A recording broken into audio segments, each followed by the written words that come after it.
converting measurements. Now, we're going to talk about two systems of measure. One is customary, which is the one that United States follows. It's the standard way of measuring. And then we're going to also talk about in another video, the metric system. United States is a little odd. We're the only one that uses our own form of measurement. I don't know why.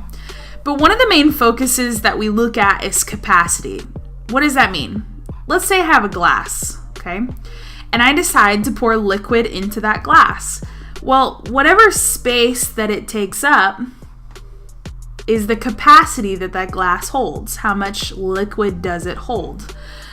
We often think about this when making something. We pour liquid into a cup. We're measuring that, okay? So I want to take a look at just capacity. There's a strategy that we use called Gallon Kingdom. So I want to tell you a small story. Now, remember this story because you can write this down on your scratch paper for FSA, or even if you're trying to remember more than one way to convert, okay? So we have Gallon Kingdom. So I draw a Gallon Kingdom pretty large. And in Gallon Kingdom, we have 4 royal queens. Yeah, that's right, 4 of them. We have the Queen of the North, the Queen of the South, the Queen of the East, and the Queen of the West. So what this shows you is that right now we have 4 quarts that equal 1 gallon. You like that? All right, so within Gallon Kingdom, we have these 4 queens, and each queen has a prince and a princess, or in measurement, pints. So what this is showing you that 1 quart, 1 Q, is equal to 2 pints.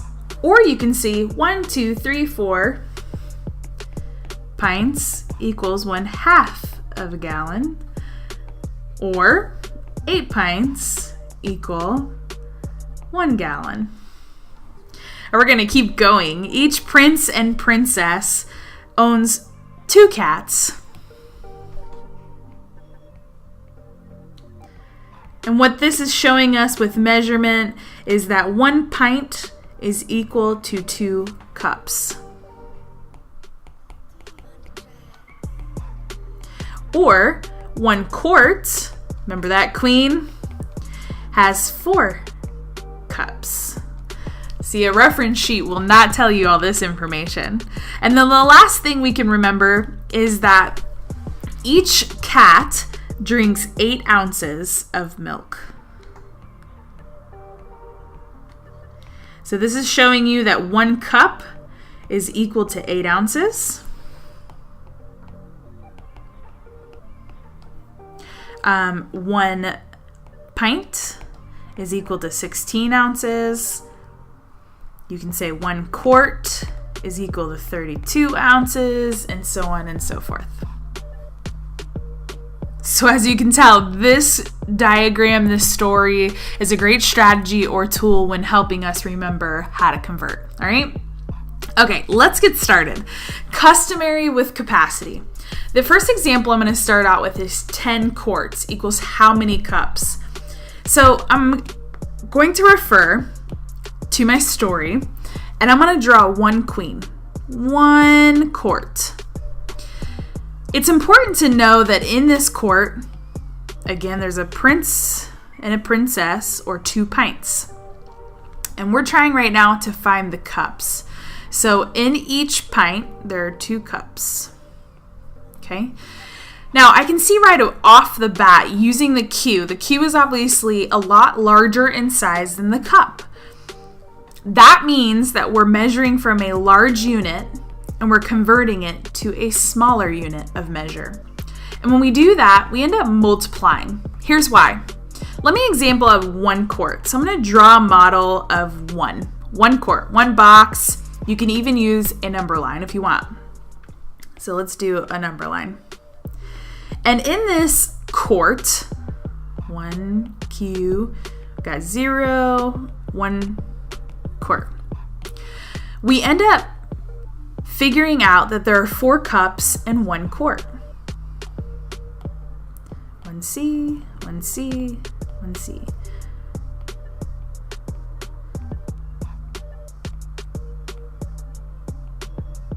Okay?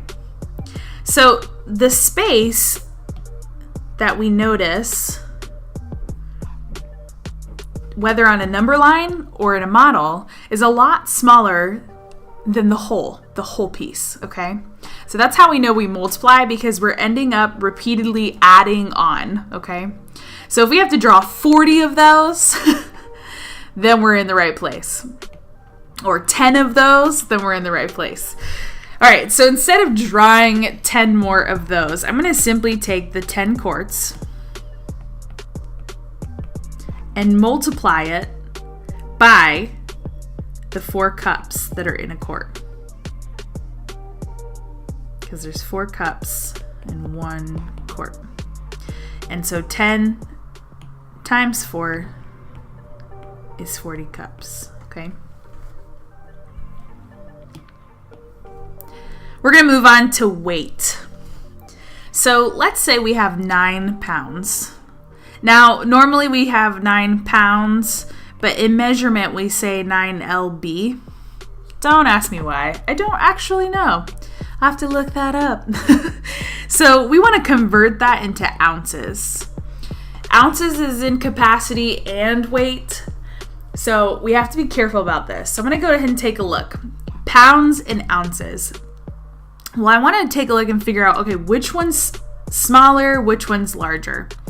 Well, I do know that there are 16 ounces for every 1 pound. So if there's 16 of them that create 1,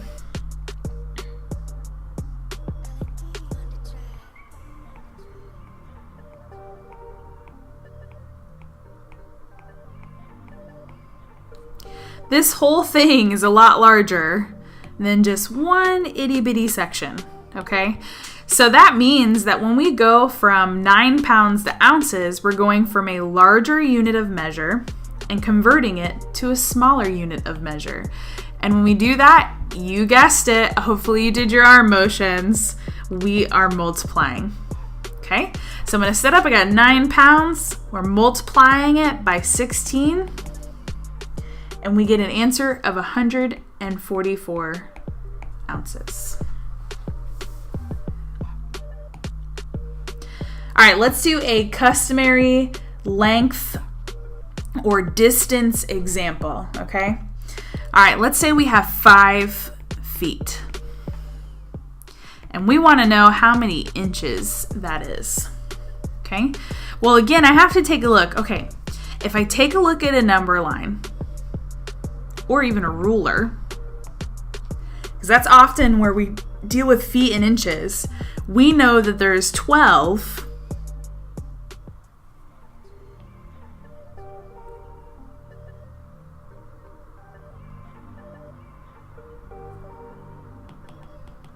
space this out a little bit more.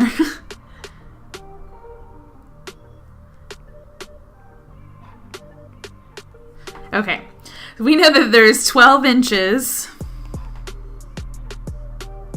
for this entire 1 ruler, or 1 foot. So I can tell right away that when I'm going and converting from feet to inches, I'm converting from a larger unit to a smaller unit. And that all won't always happen. So we're going to take 5 and multiply it by 12, which we get 60 inches. Well, what happens if I'm comparing? What I mean by that is that you might see a problem that has 25 yards, and they want you to compare it to 75 feet. This is a multi-step problem because we have 2 choices. We can ultimately convert yards to feet,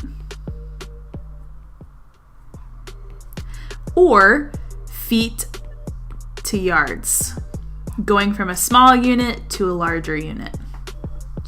Well, I will tell you this, for me, I think it's easier to divide 75 divided by 3, because there are 3 feet in 1 yard. So 75 divided by 3 is 25 yards. So you see we have 25 compared to 25. Once they are in the same unit of measure, you can now compare. Kind of like fractions with common denominators. So I can easily put that they're equal. All right, I hope this helps. If you want, pause it, work through it step by step. You can use this to help you with your homework or have your parents look online. There's often some practice problems, or even ask your teacher. Good luck.